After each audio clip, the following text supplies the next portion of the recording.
Today is Sunday and it's my day off. Kaya sinamahan ko ang aking friend para magpa-check up ng kanyang baby.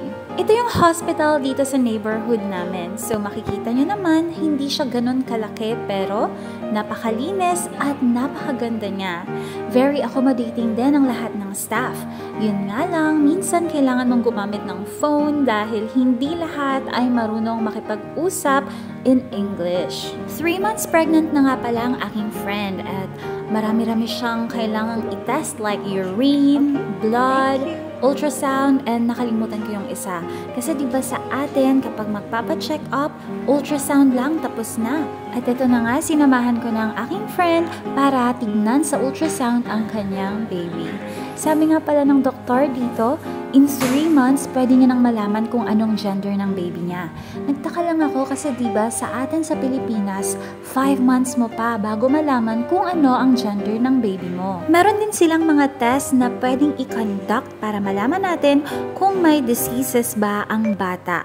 Yes po, as early as 3 months, malalaman mo na kung may disease ang bata at hindi na kailangang maghintay for newborn screening. Sabi nga ng friend ko, yung first and second check-up niya, meaning 1 month and 2 months pa lang yung baby niya nun, nasa 190,000 VND ang kanyang binayaran. So, mga nasa 400 pesos siya.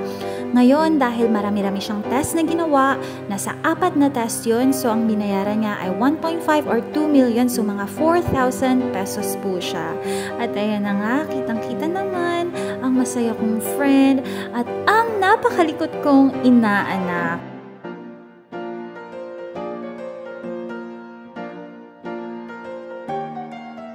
After ng ultrasound, iniwan ko muna saglit sa hospital ang aking friend para kitain naman ang aking mga estudyante.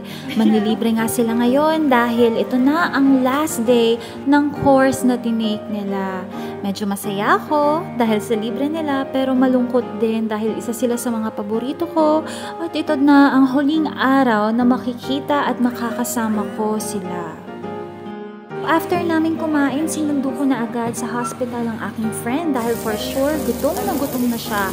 Kaya, ayan, dumiretso kami sa aming paboritong lugar, the barbecue place. At syempre, hindi matatapos ang araw namin ng walang drinks. Kaya, nag-milk tea muna kami bago umuwi. So hanggang dito na lang. Thank you!